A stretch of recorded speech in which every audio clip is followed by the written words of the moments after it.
بسم الله الرحمن الرحيم الحمد لله رب العالمين الصلاة والسلام على رسوله الأمين وعلى آله وصحبه أجمعين أما بعد പ്രിയപ്പെട്ട മുഅ്മിനീങ്ങളെ, സഹോദര സഹോദരിമാരെ, അസ്സലാമു അലൈക്കും വറഹ്മത്തുള്ളാഹി വബറകാതുഹു.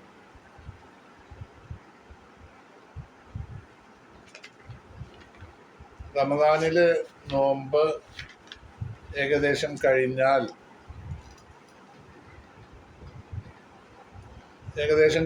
ഇപ്പോൾ നോമ്പിനെ സംബന്ധിച്ചുള്ള വിവരണങ്ങളെല്ലാം പല പല വീഡിയോകളിലായി നമ്മൾ എടുത്തു കഴിഞ്ഞിട്ടുണ്ട്.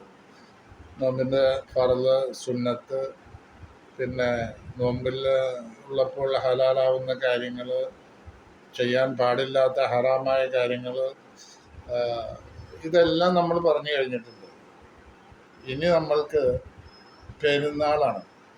ആ പെരുന്നാൾ വന്നാൽ എന്തൊക്കെ പെരുന്നാളിന് ചെയ്യാൻ പറ്റുക, എന്തൊക്കെ ചെയ്യണം എന്നുള്ളത് ശറഅ അതിനുള്ള പ്രോത്സാഹനങ്ങളും നിർദ്ദേശങ്ങളും നൽകിയിട്ടുണ്ട്. ആ നിർദ്ദേശങ്ങൾ എന്തൊക്കെയാണെന്നാണ് നമ്മൾ ഇപ്പോൾ ചർച്ച ചെയ്യാൻ പോകുന്നത്. എന്ന് പറഞ്ഞാൽ പെരുന്നാളിന് എന്തൊക്കെ ചെയ്യണം എന്ന് നമ്മളോട് റസൂൽ സല്ലല്ലാഹു അലൈഹി വസല്ലം നിർദ്ദേശിച്ചിട്ടുണ്ട്. ആ നിർദ്ദേശങ്ങൾ ഏതെല്ലാമാണ് എന്നുള്ള ഒരു ചുരുക്ക വിവരം അതും കൂടി പറഞ്ഞു കഴിഞ്ഞാൽ പെരുന്നാളിന്, അതോടൊപ്പം തന്നെ സക്കാത്തുൽ ഫിത്തർ കഴിഞ്ഞൊരു വീഡിയോയിൽ നമ്മൾ പറഞ്ഞിരുന്നു. സക്കാത്തുൽ ഫിത്തറും പിന്നെ പെരുന്നാൾ നിസ്കാരം എങ്ങനെയാണ് നിർവഹിക്കേണ്ടത് എന്നുള്ളതും പറഞ്ഞിരുന്നു. അതിൻ്റെ കുത്തുബയെ സംബന്ധിച്ചും പറഞ്ഞിരുന്നു. ഇനി ഇത് മാത്രമേ ബാക്കിയുള്ളൂ. പെരുന്നാളിന് എന്തൊക്കെയാണ് പുണ്യകർമ്മങ്ങളായിട്ട് ചെയ്യാൻ വേണ്ടി റസൂൽ സല്ലല്ലാഹു അലൈഹി വസല്ലം നമ്മളോട് നിർദ്ദേശിച്ചിട്ടുള്ളത്, നമ്മൾ ഉപദേശിച്ചിട്ടുള്ളത് എന്നതിൻ്റെ ഒരു ചുരുക്ക വിവരം മാത്രം പറയാം. ആദ്യമായിട്ട് കുളിക്കുക എന്നുള്ളത് പെരുന്നാളിന് ഇപ്പോൾ ആര് പറഞ്ഞാലും പറഞ്ഞില്ലെങ്കിലും കുളിക്കും. അതല്ല ഇവിടെ പറഞ്ഞത്. കുളിക്കുക എന്ന് പറഞ്ഞാൽ നല്ല പ്രതിഫലം തരുന്ന ഒരു കുളി ഉണ്ടെങ്കിൽ അത് ഇങ്ങനെയുള്ള കുളികളാണ്. വെറുതെ കുളിച്ചോണ്ട് നമുക്ക് അതിന് പ്രതിഫലം കിട്ടില്ല. റസൂൽ സല്ലല്ലാഹു അലൈഹി വസല്ലം സുന്നത്താക്കി നിശ്ചയിച്ച കുളിയാണത്. അപ്പോൾ ചെറിയ പെരുന്നാളിൻ്റെ സുന്നത്ത് കുളിയിൽ ഞാൻ കുളിക്കുന്നു എന്നുള്ളൊരു നെയ്യത്ത് ചെയ്താൽ അവൻ ആ പെരുന്നാളിൻ്റെ കുളി കുളിച്ച ആളായി. പെരുന്നാളിൻ്റെ സുന്നത്ത് നമ്പർ 1 പ്രായോഗികമാക്കിയ ആളായി. ഇതിന് അല്ലാഹു പ്രതിഫലം തരും. ഇതാണ് നമ്മൾ അറിഞ്ഞിരിക്കേണ്ട കാര്യം. അവനത് കുളിച്ചില്ല എന്നുള്ളത് സുന്നത്താണോ ഇഷ്ടമുണ്ടെങ്കിൽ ചെയ്യണ്ട. അതോടൊപ്പം തന്നെ തത്തയ്യുബ്, സുഗന്ധദ്രവ്യം ഉപയോഗിക്കുക, അതിനും അല്ലാഹു കൂലി തരും. ലബ്സു അജ്മലി സിയാബി, നല്ല വസ്ത്രം, ഏറ്റവും പുതിയ വസ്ത്രം ധരിക്കുക, അല്ലെങ്കിൽ ഭംഗിയുള്ള വസ്ത്രം ധരിക്കുക. ഇതിപ്പോൾ പെരുന്നാളായാലും പുതിയ ഡ്രസ്സൊക്കെ എടുക്കുമല്ലോ. കുട്ടികൾക്കും മക്കൾക്കും എല്ലാവർക്കും നമ്മൾ പുതിയ ഡ്രസ്സുകൾ എടുക്കും. എന്തിൻ്റെ പേരിലാണ്? ഈ സുന്നത്ത് കിട്ടാൻ വേണ്ടിയിട്ടാണ്. ഈ സുന്നത്ത് ഇത് പുതിയ ഡ്രസ്സ് ഇട്ടുകൊണ്ട് നല്ല പ്രതിഫലം തരിക. ഒരു ലേശം അത്തറും പരട്ടിക്കൊണ്ട് അല്ലാഹു പ്രതിഫലം തരിക. കുളിച്ചാൽ അതിനും പ്രതിഫലം തരിക അല്ലാഹു.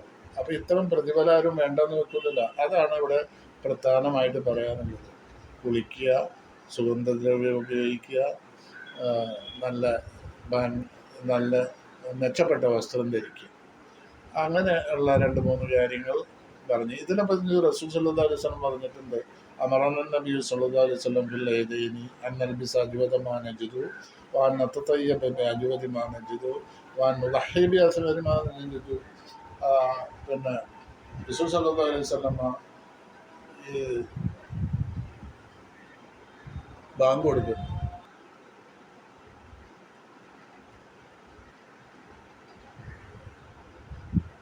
അപ്പോൾ ഹദീസിൽ അമറന നബി സല്ലല്ലാഹു അലൈഹി വസല്ലം ഫിൽ ഐദൈനി അൻ നൽബിസ അജ്വദ മാ നജിദു. ഡ്രസ്സ് ധരിക്കുമ്പോൾ നമ്മൾക്ക് ഉള്ള ഡ്രസ്സിൽ ഏറ്റവും നല്ലത് ഏതാണെങ്കിൽ അത് 2 പെരുന്നാളിനും അതാണ് ധരിക്കേണ്ടതെന്ന് റസൂൽ പറഞ്ഞു. പിന്നെ സുഗന്ധം ഉപയോഗിക്കണം, അങ്ങനെ തന്നെ. പിന്നെ നുളഹി അസ്മനമാണ് നമ്മൾക്ക് സാധ്യമാവുമെങ്കിൽ നമ്മൾ നല്ല വിലയുള്ള സാധനത്തെ വാങ്ങിയിട്ട് അറുക്കുക. അത് വലിയ പെരുന്നാളിൻ്റെ കാര്യമാണ് പറയുന്നത്. വലിയ പെരുന്നാൾ. അപ്പം അങ്ങനെയുള്ളതാണ് നമ്മൾ ചെയ്യേണ്ടത്. എന്ന് പറഞ്ഞാൽ അറക്കുമ്പോൾ നല്ല ഏറ്റവും വില കൂടിയതിന് അറക്കുക. ഡ്രസ്സിൽ നിന്ന് ഏറ്റവും നല്ല ഡ്രസ്സ് നമ്മൾ ഉപയോഗിക്കുക. പിന്നെ അതോടൊപ്പം തന്നെ നമ്മൾ സുഗന്ധം, ഏറ്റവും നല്ല സുഗന്ധം ഉപയോഗിക്കും. ഇങ്ങനെയുള്ള കാര്യങ്ങൾ ഈ ഹദീസിൽ റസൂൽ സല്ലല്ലാഹു അലൈഹി വസല്ലം പറഞ്ഞിട്ടുണ്ട്. റസൂൽ സല്ലല്ലാഹു അലൈഹി വസല്ലമക്ക് ജുമാക്കും രണ്ട് പെരുന്നാളിനും ഉള്ള ഏറ്റവും നല്ല ഡ്രസ്സായിട്ട് ഒരു ഡ്രസ്സ് ഉപയോഗിക്കാറുണ്ടായിരുന്നു റസൂൽ സല്ലല്ലാഹു അലൈഹി വസല്ലം.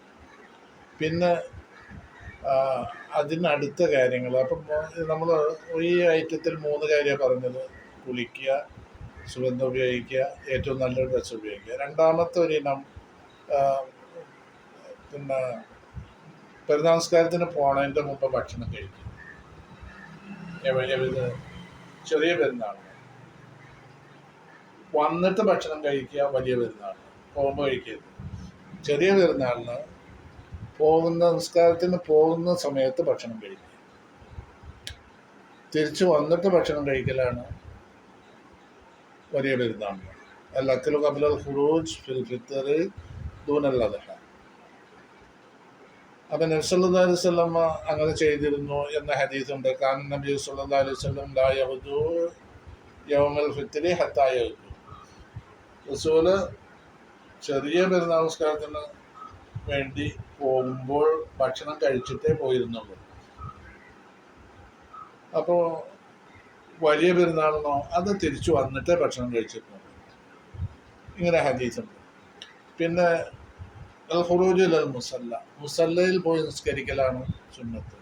ഇതിന് റസൂല് കുട്ടികളെയും വലിയവരെയും എല്ലാവരെയും അവരോട് നിർദ്ദേശിച്ചിരുന്നു മുസല്ലയിൽ പോയി നിസ്കരിക്കുക. മുസല്ലയാണ് ഏറ്റവും അഫ്ദൽ. പെരുന്നാൾ നമസ്കാരത്തിന് പള്ളിയേക്കാൾ അഫ്ദൽ മുസല്ലയാണ്. മുസല്ലയിൽ പോയി നിസ്കരിക്കാൻ മഴയൊക്കെ ഉണ്ടെന്നുണ്ടെങ്കിൽ അതിന് അസൗകര്യം ഉണ്ടാകും. അപ്പോൾ നല്ലത് ഏതാ? പള്ളിയാണ്. അപ്പോൾ ഏറ്റവും നല്ലത് പള്ളിയാണ്, അല്ല മുസല്ലയാണ്. മുസല്ല എന്ന് പറഞ്ഞാൽ വിശാലമായ മൈതാൻ. അവിടെ മഴ ഉള്ളപ്പോൾ നിസ്കരിക്കാൻ വിഷമാണല്ലോ. അപ്പം പിന്നെ പള്ളിയിലാക്കാം. ഇനി മുസല്ല ഉണ്ടെങ്കിൽ തന്നെ പള്ളിയിൽ നിസ്കരിക്കുന്നതുകൊണ്ടോ അബദ്ധമൊന്നുമില്ല, അഫ്ദൽ ഇതാണ്. അപ്പം ഏറ്റവും നല്ല കാര്യം ഏതാ? മുസല്ലയിൽ നിസ്കരിക്കലാണ്. ഇനി മുസല്ലയിൽ നമുക്ക് നിസ്കരിക്കാൻ പറ്റിയില്ലെങ്കിൽ തന്നെ വീട്ടിൽ നിസ്കരിക്കേണ്ട, ഒറ്റയ്ക്ക് നിസ്കരിക്കുന്ന ആളുകളാണ്, അല്ലെങ്കിൽ വീട്ടിലുള്ള മെമ്പേഴ്സിനെ കൂട്ടി നിസ്കരിക്കുകയാണെങ്കിൽ വീട്ടിൽ നിസ്കരിക്കാം. പിന്നെ ഇനി അപ്പം അത് പിന്നെ ഇതുണ്ട്, നമ്മൾ പോയ വഴിക്ക് അല്ലാതെ വേറൊരു വഴിക്ക് തിരിച്ചു വരും. അങ്ങനെയാണ് മുഖാലഫത്ത് തൊരിയും. നമ്മൾ പള്ളിയിൽ പോകാൻ വേണ്ടി ഉപയോഗിച്ചൊരു വഴിയുണ്ട്, ആ വഴി അല്ലാതെ വേറെ വഴി കൂടെ നമ്മൾ തിരിച്ചു വീട്ടിലേക്ക് വരാം. അത് പ്രത്യേക സുന്നത്താണ്. കാന നബി സല്ലല്ലാഹു അലൈഹി വസല്ലം ഇദാ ഖറജ ഇലൽ ഈദ് യർജഉ ഫീ ഗൈരി തരീഖി അല്ലദീ ഖറജ ഇലൈഹി.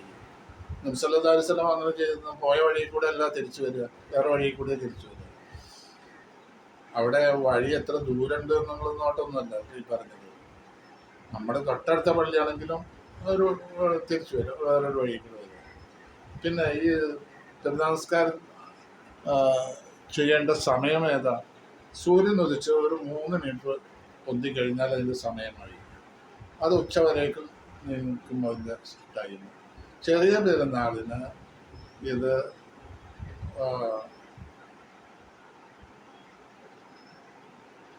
വലിയ പെരുന്നാളിന്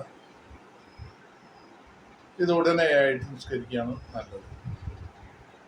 ചെറിയ പെരുന്നാളിന് വേഗത്തിൽ നിസ്കരിക്കുക, വലിയ പെരുന്നാളിന് അല്പം ചിന്തിക്കുക. അപ്പോൾ സൂര്യൻ ഉദിച്ച് 3 മിനിറ്റ് ആയി കഴിഞ്ഞ് ഉടനെ നിസ്കരിക്കുക ചെറിയ പെരുന്നാളിന്. വലിയ പെരുന്നാളിന് അല്പം താമസിച്ചിരിക്കുക, കുറച്ച് സമയം, വല്ലാതെ താമസിക്കലല്ല, അത് നല്ലതാണ്. അപ്പോൾ ഒരു 6 നിർദ്ദേശങ്ങൾ, സുന്നത്തായ കാര്യങ്ങൾ നമ്മൾ പറഞ്ഞു. ഇനി 7-മത്തത്, ഇതിന് ബാങ്കും ഇഖാമത്തും ഒന്നുമില്ലാട്ട, അല്ലെങ്കിൽ അസ്ലാത്ത് ജാമിയ എന്നും ഇതിന് ഉപയോഗിക്കില്ല എന്നുള്ളതാണ് കിതാബുകളിൽ പറഞ്ഞിട്ടുള്ളത്. ബാങ്കും ഇഖാമത്തും ഏതായാലും ഇല്ല. പിന്നെ അസ്റാത്തുൽ ജാമിയ എന്ന എഴുതിയിരിക്കും പെരുന്നാളിൻ്റെ കാര്യത്തിനും ഉപയോഗിക്കില്ല. അങ്ങനെ ഹദീസുണ്ട്. പിന്നെ തക്ബീറുകല്ല. തക്ബീറല്ല നേരത്തെ നമ്മൾ കഴിഞ്ഞ വീഡിയോയിൽ പറഞ്ഞ ആ തക്ബീറല്ല. ഇത് അല്ലാഹു അക്ബർ എന്നുള്ളത് കൂടുതൽ എണ്ണം ഉപയോഗിച്ചിട്ടുള്ള ഒരു തക്ബീറാണ്. അത് ഞാൻ പറയാം. അല്ലാഹു അക്ബർ അല്ലാഹു അക്ബർ അല്ലാഹു അക്ബർ 3 തക്ബീർ. ലാ ഇലാഹ ഇല്ലല്ലാഹു അല്ലാഹു അക്ബർ അല്ലാഹു അക്ബർ വലില്ലാഹിൽ ഹംദ്. ഇതാണ് തക്ബീർ. നമ്മൾ മാസം കണ്ടാൽ നമ്മൾ തക്ബീർ ചൊല്ലുന്നു, അല്ലെങ്കിൽ പ്രത്യേക സന്ദർഭങ്ങളിൽ തക്ബീർ ചൊല്ലുന്നു. അങ്ങനെയുള്ള തക്ബീറാണ് ഇതിൽ ഉപയോഗിക്കേണ്ടത്. ഈ തക്ബീർ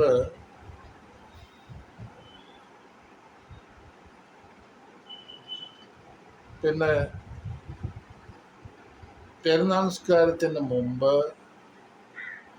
നിസ്കാരമില്ല, പെരുന്നാൾ നിസ്കാരത്തിന് ശേഷം നിസ്കാരമില്ല. എന്ന് പറഞ്ഞാൽ ലാ സ്വലാത്ത ഖബല സ്വലാത്തിൽ ഈദി വ ബഅദഹ.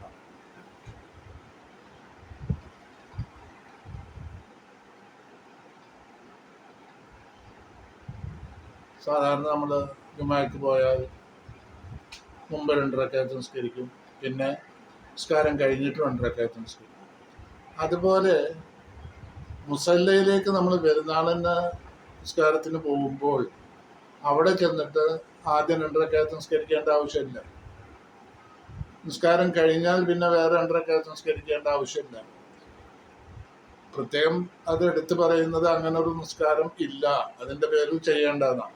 ഇനി പള്ളിയിലാണ് നമ്മൾ പെരുന്നാൾ നിസ്കാരം നിസ്കരിക്കുന്നതെങ്കിൽ അവിടെ പോയാൽ ചിലപ്പോൾ നിസ്കരിക്കുന്നവരെ കാണാം. അത് ഇങ്ങനെയുള്ള നിസ്കാരമല്ല, അത് തഹിയ്യത്തുൽ മസ്ജിദ്, പള്ളിക്ക് വേണ്ടി തഹിയ്യത്തായിട്ട് നിസ്കരിക്കൽ സുന്നത്ത. പള്ളിയിൽ കിടന്നവൻ 2 റക്അത്ത് സുന്നത്ത് നിസ്കരിക്കൽ അത് പ്രത്യേക സുന്നത്താണ്. അങ്ങനെയുള്ള നിസ്കാരമാണ്. രണ്ടും രണ്ടാണ്. തഹിയ്യത്തുൽ മസ്ജിദാണ് അപ്പം നിസ്കരിക്കുന്നത്. പെരുന്നാളിൽ നിസ്കാരത്തിൻ്റെ മുമ്പ് ഒരാൾ നിസ്കരിക്കുകയാണെങ്കിൽ, പള്ളിയിലാണെങ്കിൽ തഹിയ്യത്തുൽ മസ്ജിദ്. മുസല്ലയിൽ അങ്ങനെയുള്ള നിസ്കാരമില്ല. തഹിയ്യത്തുൽ മുസല്ല എന്ന് പറഞ്ഞിട്ട് നിസ്കാരമില്ല. അതിൻ്റെ പേരിൽ അവിടെ നിസ്കരിക്കും വേണ്ട. മുസല്ലയിൽ പെരുന്നാൾ നിസ്കാരം നടത്തുന്ന ആൾ പെരുന്നാളിൻ്റെ മുമ്പും പിമ്പും വേറൊരു നമസ്കാരം ഇല്ല എന്നുള്ളത് പ്രത്യേകം പറഞ്ഞെന്നേ ഉള്ളൂ. പിന്നെ അപ്പോൾ 10 ഈ നിസ്കാരം, പെരുന്നാൾ നിസ്കാരം ആണായാലും പെണ്ണായാലും കുട്ടികളായാലും യാത്രക്കാരായാലും നാട്ടിൽ താമസിക്കുന്ന എല്ലാവർക്കും പ്രത്യേക സുന്നത്ത്. ഒറ്റക്ക് നിസ്കരിക്കാം, ജമാഅത്തായിട്ട് നിസ്കരിക്കാം, വീട്ടിലാവാം, പള്ളിയിലാവാം, മുസല്ലയിലാവാം. എന്താ പറഞ്ഞത്? വീട്ടിലാവാം, പള്ളിയിലാവാം, മുസല്ലയിലാവാം. മുസല്ലയിലാവലാണ് ഏറ്റവും നല്ലത്. പിന്നെ ഇത് യാത്രക്കാർക്കും സുന്നത്താണ്. പിന്നെ നാട്ടിൽ യാത്രക്കാരല്ലാത്തവർക്കും സുന്നത്താണ്. ഇത് സ്ത്രീകൾക്കും പുരുഷന്മാർക്കും കുട്ടികൾക്കും ഒക്കെ സുന്നത്തായതാണ് പെരുന്നാൾ നമസ്കാരം. അപ്പോൾ അത് മൊത്തത്തിൽ ഇതിനെ സംബന്ധിച്ച് എല്ലാവർക്കും മനസ്സിലായ ഒരു കാര്യമാണ്. അതിനുവേണ്ടിയാണ് ഇത് പറഞ്ഞത്. പിന്നെ ഖുത്ബ എന്ന് പറഞ്ഞ നേരത്തെ നമ്മൾ കഴിഞ്ഞൊരു വീഡിയോയിൽ പറഞ്ഞിട്ടുണ്ട്. ഖുത്ബനെ സംബന്ധിച്ച്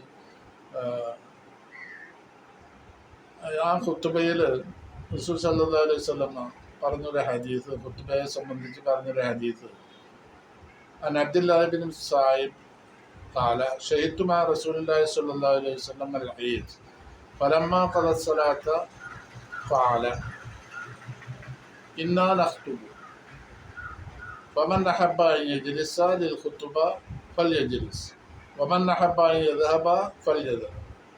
എന്താ റസൂൽ സല്ലല്ലാഹു അലൈഹി വസല്ലം പറഞ്ഞത്?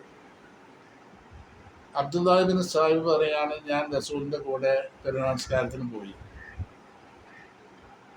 നിസ്കാരം കഴിഞ്ഞപ്പോൾ റസൂല് പറഞ്ഞു, ഇപ്പോൾ നമ്മൾ ഖുത്ബ ഓതാൻ നോക്കുകയാണ്, ആയതുകൊണ്ട് ഇരിക്കാൻ ഇഷ്ടപ്പെടുന്നവർ ഇരുന്ന് ഖുത്ബ കേൾക്കാം, അല്ല പോവാൻ ഇഷ്ടപ്പെടുന്നവർ പോയിക്കോട്ടെ, വിരോധമില്ല എന്ന് പറഞ്ഞു. ഇങ്ങനെ ഒരു ഹദീസ് റസൂൽ സല്ലല്ലാഹു അലൈഹി വസല്ലമ പറഞ്ഞതുകൊണ്ട് ഖുത്ബ ശ്രവിക്കൽ ഒരു ശ്രേഷ്ഠതയുള്ള കാര്യമാണ്. അത് വെള്ളിയാഴ്ച ഖുത്ബ നമ്മൾ ശ്രദ്ധിക്കാറുണ്ട്. വെള്ളിയാഴ്ച ഖുത്ബ എന്ന് പറഞ്ഞാൽ അത് ഫറലാണ്, നിർബന്ധമായ കാര്യമാണ്. ഖുത്ബ 40 ആൾ കേൾപ്പിക്കൽ നിർബന്ധമാണ്, അവർ 40 ആൾ കേൾക്കലും നിർബന്ധമാണ്. 40 ആൾ കേട്ടാലാണ് ഖുത്ബ ശരിയാവുള്ളൂ, നിസ്കാരം ശരിയാവുള്ളൂ എന്നൊക്കെയുള്ള അഭിപ്രായങ്ങളുണ്ട്. അപ്പോൾ അതനുസരിച്ച് പെരുന്നാളിൻ്റെ ജുമായുടെ ഖുത്ബ കേൾക്കലും കേൾപ്പിക്കലും അനിവാര്യമാണ്. കേൾക്കാൻ നമ്മൾ ശ്രദ്ധിച്ച് കേൾക്കണം ആ ഖുത്ബ ഓതുന്നത്. അതുപോലെ പെരുന്നാൾ ഖുത്ബയും അതിലൊരു കുറച്ചൊരു വിട്ടുവീഴ്ച ചെയ്തിട്ടുണ്ട് റസൂൽ സല്ലല്ലാഹു അലൈഹി വസല്ലം. അതാണ് ഇപ്പോൾ പറഞ്ഞത്. ഇഷ്ടമുള്ളവർക്ക് ഇരിക്കാം, അല്ലാത്തവർക്ക് പോകാം. അത് നമ്മൾക്കിപ്പോൾ പെരുന്നാൾ നമസ്കാരത്തിന് വേണ്ടി ഇത് നിയമം പറഞ്ഞതാണ് റസൂല്, അല്ലാതെ പോവാനുള്ള പ്രചോദനമല്ല എന്ന് നമ്മൾ മനസ്സിലാക്കിയിട്ട് നമ്മൾ എല്ലാ ഖുത്ബയ്ക്കും നമ്മൾ ശ്രദ്ധിച്ചുകൊണ്ടിരിക്കണം.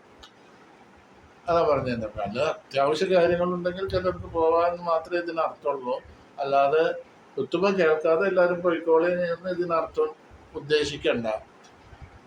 അനിവാര്യത ആണല്ലോ മനുഷ്യനെ മറ്റു കാര്യങ്ങളിലേക്ക് തിരിക്കുന്നത്. അപ്പം അനിവാര്യത ഉണ്ടെങ്കിൽ ചില കാര്യങ്ങൾക്ക് വേണ്ടി വിട്ടുവീഴ്ച ചെയ്യാം എന്നാണ് റസൂൽ പറഞ്ഞിട്ടുള്ളത്, അതിന് പോകാമെന്ന്. അല്ലെങ്കിൽ ഖുത്ബ കേൾക്കലാണ് അപ്പം. ഈ ഖുത്ബ കേൾക്കുന്നതിന് തന്നെ അള്ളാഹു പ്രതിഫലം തരിക. ഖുത്ബ കേൾക്കുന്നതിന് അള്ളാഹു പ്രതിഫലം തരും. അപ്പോൾ ഏതാ നല്ലത്? അപ്പോൾ അങ്ങനെ. പിന്നെ അപ്പം ഇത്രയും കാര്യങ്ങളാണ് പെരുന്നാൾ സംബന്ധമായിട്ട് നമ്മളോട് റസൂൽ സല്ലല്ലാഹു അലൈഹി വസല്ലം നിർദ്ദേശിച്ചിട്ടുള്ളത്. ഇതോടുകൂടി നോമ്പ്, പെരുന്നാൾ, ഫിത്ർ, സക്കാത്ത്, അത് ഈ 3 കാര്യങ്ങളും ഇപ്പോൾ എടുക്കാൻ കാരണം റമദാനിത നമ്മളുടെ ചവിട്ടുപടിയിൽ എത്തിയിട്ടുണ്ട്. അപ്പോൾ ഇവിടെ എത്തിക്കഴിഞ്ഞു റമദാൻ. അപ്പോൾ ഈ സമയത്ത് ഇത് പറയുന്നത് വളരെ നല്ലതാണെന്ന് വിചാരിച്ചുകൊണ്ടാണ് ഞാൻ ഇത് ഇങ്ങനെ ചെയ്യാൻ കാരണം.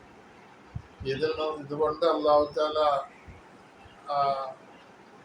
ഇത് ആഗ്രഹിച്ചിരുന്നവർക്ക് അല്ലാഹു അതനുസരിച്ചുള്ള ഒരു ഫലപ്രദമായ ഒരു എൽമാക്കി മാറ്റട്ടെ എന്ന് അള്ളാഹുവിനോട് നമുക്ക് എല്ലാവർക്കും ദ്വാരക്കാം. അള്ളാഹു അതിന് സാധിപ്പിച്ചു തരട്ടെ എന്ന് പ്രാർത്ഥിച്ചുകൊണ്ടും പ്രത്യാശിച്ചുകൊണ്ടും ഈ ഐറ്റം ഇവിടെ അവസാനിക്കുന്നു. ഇനി നമുക്ക് ഖുർആൻ ഏതെങ്കിലും ഒരു സൂറത്ത് അടുത്ത് തന്നെ സ്റ്റാർട്ട് ചെയ്യുന്നതായിരിക്കും. യാസീൻ സൂറത്തും യൂസുഫ് സൂറത്തും നമ്മൾ എടുത്തു കഴിഞ്ഞതാണ്. നോമ്പായതുകൊണ്ട് അതിൻ്റെ നോമ്പിൻ്റെ മുമ്പായിട്ട് അതിൻ്റെ വിഷയങ്ങൾ എടുത്തു തീർക്കണം എന്ന് ആഗ്രഹം ഉണ്ടായിരുന്നു. അത് അള്ളാഹു സാധിപ്പിച്ചു തന്നു. ഇനി അതെല്ലാം കേൾക്കുന്നവർ അത് ഫലപ്രദമാക്കലും പ്രായോഗികമാക്കലുമാണ് വേണ്ടത്. അള്ളാഹു തൗഫീഖ് ചെയ്യട്ടെ എന്ന് പ്രാർത്ഥിച്ചുകൊണ്ട് അസ്സലാമു അലൈക്കും വറഹ്മത്തുള്ളാഹി വബറകാതുഹു.